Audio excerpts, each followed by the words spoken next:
E aí galera, beleza? Bem-vindos a mais um vídeo, eu sou o Fábio e galera, é vídeo de pré-jogo. Nessa quarta-feira teremos Corinthians contra Universidade Central ou UCV, jogo de volta da fase 2 da pré-Libertadores, galera. Pois é, primeiro jogo na Venezuela, uma palhaçada, né? Uma sacanagem a atuação do time no jogo de ida. Vamos ver em Itaquera se esses jogadores acordam um pouco para a vida e façam um bom jogo, né? Enfim.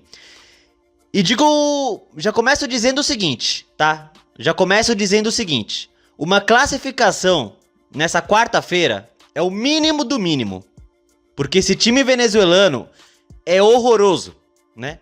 Então, só para deixar claro no início do vídeo, uma classificação na quarta é o mínimo do mínimo, tá? Enfim, vamos começar aqui com a possível ou possíveis escalações do Corinthians, né? E o possível time é esse aí, né? Mantendo o esquema tático com Hugo Souza, Mateuzinho, André Ramalho, Choca e Hugo, José Martínez, Breno Bidon, Carrilho, Rodrigo Garro, na frente Memphis Depay e Yuri Alberto, né? É o time que mais ou menos vem jogando aí desde o ano passado, né? Enfim, claro, com uma mudança ou outra, não tem o Gustavo Henrique ainda não voltou a jogar, e o Matheus Bidu, pelo visto, perdeu a titularidade, enfim. Pelo que eu vi, galera, esse é uma escalação possível, mas eu vi que é uma possibilidade de ter outra escalação com uma outra formação tática, né? E uma outra escalação seria essa aí, com 3 na frente, tirando um homem do meio de campo e colocando o Thales Magno. Então seria José Martínez, Carrilho e o Garro no meio de campo, e no ataque Thales Magno e o Memphis nas pontas e o Yuri Alberto no ataque, né, de centroavante. Enfim, eu vi que essa é uma possibilidade, tá? Para deixar o time mais ofensivo. No entanto, na minha opinião, eu não faria isso, tá? Não faria.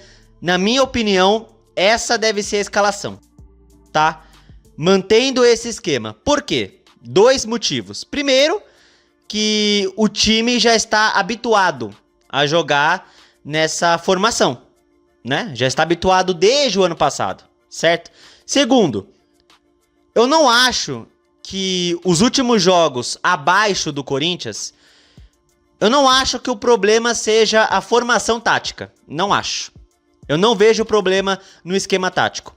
Pra mim é mais sonolência, é mais preguiça, é mais falta de postura, soberba, é mais essas coisas do que problema no esquema. Até porque ano passado, com esse no ano passado, com esse esquema tático, atropelamos no Brasileiro na reta final. Então, com esse esquema tático, jogamos muita bola no final do ano passado, então eu não vejo motivo para mexer. Eu não acho que o esquema tático, esse esquema tático seja o problema, tá? Até porque eu acho que estando 3 no meio de campo, o Martínez, o Carrilho e o Breno Bidon, é importante porque os 3 dão sustentação para os homens lá na frente decidir, que é o Garro, o Memphis e o Yuri Alberto, tá? Então, eu acho importante manter esse esquema. Enfim, como eu falei, o que tá faltando pro Corinthians atualmente é ter mais fome, é ter mais comprometimento, certo? O que não tá tendo nos últimos jogos, tá? Então eu não vejo problema no esquema tático, não vejo, tá? Pelo menos é a minha opinião, tá? Então eu manteria o esquema tático aí, o mesmo esquema que vem sendo utilizado aí, tá? Enfim, bom, o que eu quero falar com vocês agora é o seguinte, né? Saiu as datas das quartas de final do Paulistão, tá?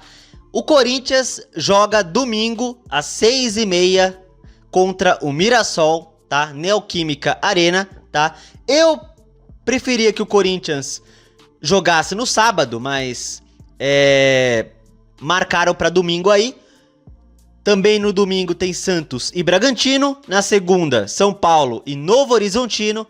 E no sábado tem São Bernardo e Palmeiras. O Palmeiras foi o único grande que não passou em primeiro no seu grupo, né? Será que o São Bernardo consegue complicar para eles? Duvido, né? Porque o Palmeiras é o time do capeta, é o time do Satanás. Os caras praticamente eliminados classificaram, né? Enfim. Mas vamos lá, né? Jogamos domingo contra o Mirassol. Esperamos que venha uma classificação, né? E aí vamos ver quem a gente pega na semifinal, tá? Mais uma notícia, galera, é o seguinte. O Corinthians está prestes aí a anunciar uma nova contratação, né? Um cara chamado Angileri, tava no Getafe da Espanha, tá? E ele é um lateral esquerdo, né? Que o Corinthians tá trazendo, certo? Eu não sei se ele vem por empréstimo, enfim, não sei se o Corinthians tá comprando, eu acho que é empréstimo, né?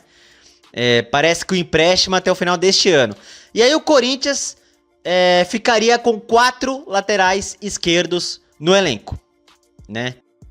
É o seguinte, galera, eu vou dar minha opinião sobre esse Angileri, tá? Eu não vejo o menor sentido essa contratação. Não vejo, tá? Primeiro, ficar com 4 laterais esquerdos não dá. Ah, mas pode emprestar o Palácios. Ah, mas o Matheus Bidu pode não ficar. Beleza, beleza. Mas esse cara, gente, se o Palácios não está sendo nem relacionado para os jogos, porque ficou meses afastado, né? Tá sem ritmo de jogo, Palácios. O Angileri, gente, olha aqui isso aqui, ó. Olha isso aqui, ó. O jogador vinha sem espaço no Getafe, onde não atuava há 9 meses.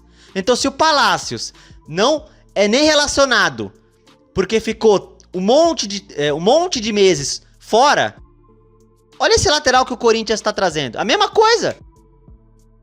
A mesma coisa. Se fosse para trazer um lateral que venha para ser titular, que chega, já joga, aí beleza, eu até entenderia. Mas essa contratação, um cara que não joga há 9 meses, aí o Palácios não joga exatamente por isso também? Qual o sentido dessa contratação? Assim, eu não tô criticando o cara, eu nem conheço esse Angileri, não sei se é bom, não sei se é ruim, né? Vou esperar pra ver em campo pra ver, mas pra mim essa contratação é totalmente sem sentido. Tudo bem, ele pode entrar, arrebentar em campo, beleza. Vou torcer pra isso, né? Até porque a nossa lateral esquerda é um baita problema. Mas eu sinceramente não vejo sentido contratar um jogador que está 9 meses sem jogar. Não vejo, enfim. Mas, né, vamos esperar, né? Vamos ver se o Corinthians vai acabar se desfazendo de algum lateral que já está no elenco. E vamos ver, enfim. Eu não vejo sentido, mas vamos esperar pra ver se esse cara em campo rende alguma coisa, né? Vamos ver se ele rende alguma coisa. Bom, galera, mais uma coisa que eu quero falar, né? Sobre esse jogo, mais um mata-mata de Libertadores na nossa história, certo? E eu quero mostrar uma coisa que é o seguinte. Este aqui é um vídeo que eu postei na semana passada, né? E o vídeo intitulado O que acontece com o Corinthians na Libertadores. Atualmente tá com 600 views, né? Não deu muitas, né? Mas enfim, meu canal não dá muitas views mesmo. Mas é um vídeo que eu postei, uns 40 minutos de vídeo. É o vídeo mais longo aí do canal, né? 40 minutos. E nesse vídeo eu mostrei todas as campanhas do Corinthians na Libertadores, né? Todas as decepções, vergonhas, enfim, né? Enfim. E algumas horas atrás, né? Enfim, teve um comentário que eu vi nesse vídeo. É um comentário que me chamou a atenção e eu quero falar sobre esse comentário. Eu quero comentar o comentário, né? Eu até fixei aqui o comentário, né? Aqui, ó, fixado. É o Mário Mário Andreoli, é isso, né? Mário Andreoli comentou aí, e eu quero falar sobre o que ele falou aí, tá? Eu quero falar sobre o que ele falou. Comentar o comentário dele, né? Mário Andreoli, se você estiver assistindo esse meu vídeo aqui de pré-jogo, valeu pelo comentário e obrigado por acompanhar o canal, tá? Enfim, eu quero ler aqui o comentário do Mário Andreoli e vamos debater aqui, que é o seguinte, tá?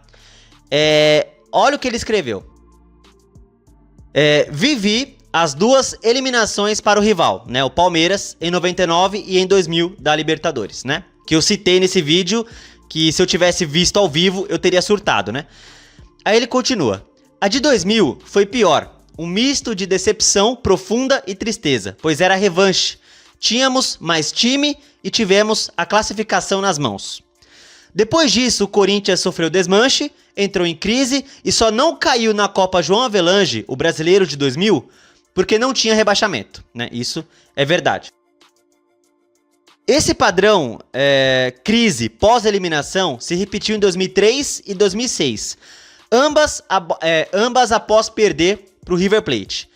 A de 2006 foi a mais revoltante. Tínhamos uma equipe forte, ofensivamente, mais uma defesa que não fazia nem o feijão com arroz. Totalmente verdade.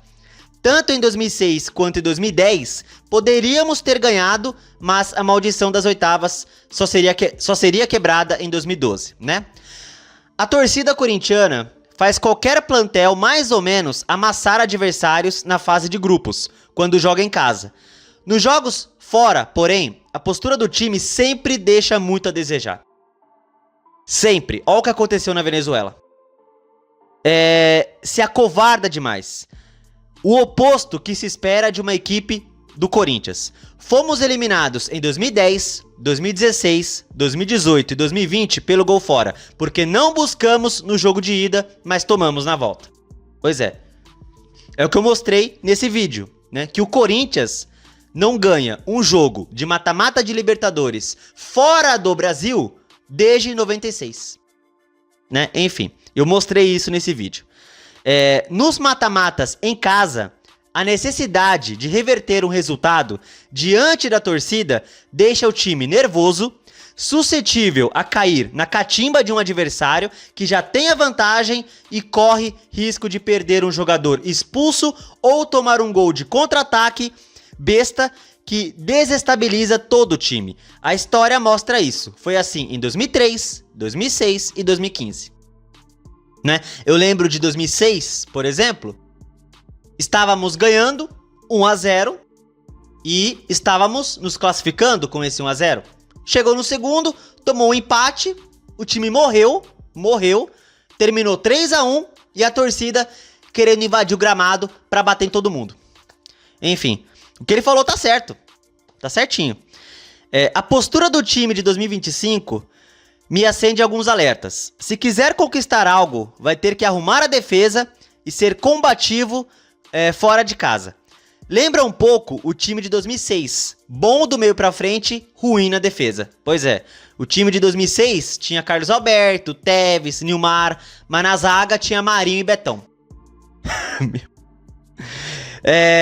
Chuta pouco a gol, apresenta momentos de soberba e sonolência quando está em vantagem e a defesa sempre sendo vazada. Esse vem sendo um problema do Corinthians esse ano. É só reparar em alguns jogos aí contra Santos, contra Noroeste, contra Água Santa, contra Velo Clube, o jogo de ida contra o CV, contra o Guarani no domingo. Faz 1-0, até faz o segundo, dorme no jogo, dorme. Subestima o adversário. Entra em sonolência profunda. É o que vem acontecendo nesse ano. E sempre a defesa é vazada. Sempre o sistema defensivo não dá confiança. É o que vem acontecendo esse ano. Quase todo jogo tomando gol. Vamos continuar aqui. Se pegar qualquer time aguerrido sul-americano no mata-mata, vai levar taca e todo o roteiro vai se repetir, pois qualquer adversário dá a vida contra o Corinthians. É uma atenção que temos que ter contra o Barcelona de Guayaquil, né? Porque passando para a fase 3, provavelmente pega o Barcelona, que venceu o jogo de ida contra o El Nacional, 1-0. E o Barcelona venceu fora de casa. O Corinthians não. Né? Então, esse comentário aqui de um cara até mais vivido em Libertadores do que eu. Gente, o Corinthians em Libertadores é uma coisa tão assim absurda, de coisas ruins que acontecem. E sobre esse jogo contra o UCV, eu vou ser bem claro aqui com vocês, tá? É o mínimo do mínimo uma classificação, ponto. O mínimo do mínimo, tá? Então o que eu vou avaliar é o desempenho, é a postura, certo? O que eu quero ver, por exemplo, lembram o jogo contra o Vasco, ano passado, rodada 35 do Brasileirão? O Corinthians estava sem Yuri Alberto, sem Memphis Depay, que estavam muito bem ali, com Thales Magno e Romero no ataque. Com 25 minutos de jogo, já estava 3-0 pro Corinthians. Um gol do Gustavo Henrique e 2 do Garro. Com 25, o Corinthians já tinha resolvido o jogo. Porque tinha fome, tinha comprometimento, foco, coisa que não está tendo nos últimos jogos. Então é isso que eu quero ver na quarta. Se apertar, se for pra cima, se tiver comprometimento e foco, resolve a partida com meia hora de jogo. Resolve. Mas basta querer. Basta parar de subestimar o adversário. Certo? Porque eu tô vendo discursos de jogadores aí. O André Carrilho, por exemplo, antes do primeiro jogo, falando que não podia subestimar o adversário, coisa e tal. Tinha que entender que é um jogo de Libertadores. Aí vai lá, subestima o adversário. Aí depois do empate, eu vejo o Mateuzinho, eu vejo o Hugo Souza falando: ai, a gente não foi bem realmente, a gente se cobrou muito no vestiário. Aí eu vejo o Emiliano depois, na entrevista coletiva, falando assim: ah, a gente sabe que fez muita coisa errada, não tava certo o que a gente fez. Beleza. Vocês se cobraram, vocês sabem que fizeram coisa errada, certo? Vamos ver a postura na quarta. Vamos ver a postura na quarta. Eu quero ver o time em cima, pressionando e resolvendo logo o jogo, porque tem qualidade pra isso. Porque vamos ver o lado da UCV. Vamos ver o lado do time venezuelano. O que os caras vão fazer aqui na arena? Eles sabem que o Corinthians tem muito mais time, eles sabem que é uma missão quase impossível, então o time venezuelano vem aqui pra fazer história. Eles vêm sonhando em aprontar. Eu já tô até imaginando eles colocando um ônibus e um caminhão, uma baleia azul, um elefante africano, todo mundo ali na área pra não deixar o Corinthians entrar. Já tô até imaginando isso, né? E se der pra puxar o contra-ataque ali, quem sabe, né? Eles vão tentar fazer isso. E se o Corinthians tiver uma postura soberba e ficar de palhaçada, os caras podem começar a gostar do jogo. É o que aconteceu na quarta passada. Entraram meio em choque ali, meio com medo, receosos. Viram que o Corinthians não era um bicho de 7 cabeças, começaram a atacar ali, atacar aqui, e empataram o jogo. Né? Então, Corinthians, dá tempo de acordar ainda. Eu venho alertando. Ah, Fábio, é momento pra desespero? Claro que não. Claro que não. A gente saiu de um rebaixamento pra Libertadores ano passado. Esse ano, liderança do Paulistão. Mesmo jogando aí mais ou menos alguns jogos, e jogando mal e outros, né? Liderança geral. O que não conseguimos há alguns anos. Então, questão de resultados não é motivo pra desesperar. Eu não tô pedindo a cabeça do técnico. Não estou. Não tô falando que tem que contratar 500 jogadores porque nenhum presta. Não tô falando isso, gente. Eu tô alertando em relação à postura. Que a gente necessita de um bom desempenho. Porque o time agora parou de vencer. Antes, estava jogando de qualquer jeito, estava ganhando. Agora, são 3 empates seguidos. Jogando mal. Aquela vitória que conseguiu contra o Novo Horizontino, por exemplo, não vai se repetir de novo. Naquele milagre lá, não vai. E se continuar nessa palhaçada, a derrota vai vir num jogo importante e num jogo que não pode perder. E se cair nessa pré-Libertadores, se não classificar para a fase de grupos, vocês vão me ver surtar aqui. De novo a história se repetindo. Certo? É o comentário que eu mostrei aqui do cara no meu vídeo aqui em relação ao que é o Corinthians na Libertadores. Certo? É um time que toda hora tem vários problemas pra, digamos, conseguir achar um gol pra decidir os jogos. Sempre eu vejo um Corinthians que, digamos, sofre contra a catimba dos times adversários, não consegue sair dessa catimba. Toma um gol, o time desespera e morre. Sabe? Eu não quero ver outra eliminação na pré-Libertadores. Vamos jogar sério contra o UCV, golear esses caras e chegar no Barcelona e eliminar os caras também. Eu não conheço o time do Barcelona, mas eu apostaria que o Corinthians tem mais time que eles, com certeza. Certo? Então é isso que eu tenho pra dizer, tá? Jogo importante e temos que classificar. E só pra deixar uma coisa bem clara, tá? Se acontecer uma tragédia nessa quarta e o Corinthians for eliminado, porque, né, não duvide da capacidade que o Corinthians tem em fazer merda na Libertadores. Não duvide. Não duvide, tá? Se acontecer uma tragédia nessa quarta e a gente for eliminado por esse time, me espere no vídeo de pós-jogo. Eu não tô histérico ainda. Ainda. Só tô avisando. Como eu falei, o mínimo do mínimo é avançar. O mínimo do mínimo. Pela diferença clara entre as equipes. Tá? É isso. Meu palpite pra esse confronto. Eu vou dar um palpite simples. 2-0. 2-0. Simples. Não tô exigindo goleada. Deveria, mas não tô. 2-0. 2-0. Vamos ver se o simples eles conseguem fazer. E tem que fazer. Porque ai se não fazer. 2-0. Tá certo? É isso. Gols do Rodrigo Garro e do Yuri Alberto. Beleza? É meu palpite. Enfim. Coloque aí nos comentários o que vocês acham que pode dar esse jogo. E o palpite de vocês. O meu é 2-0. Gols do Rodrigo Garro e Yuri Alberto. Tá bom? Então é isso, galera. Se você gostou do vídeo, deixe o seu like, se inscreva no canal e compartilhe o conteúdo, beleza? Tamo junto, valeu, é nóis e vai, Corinthians!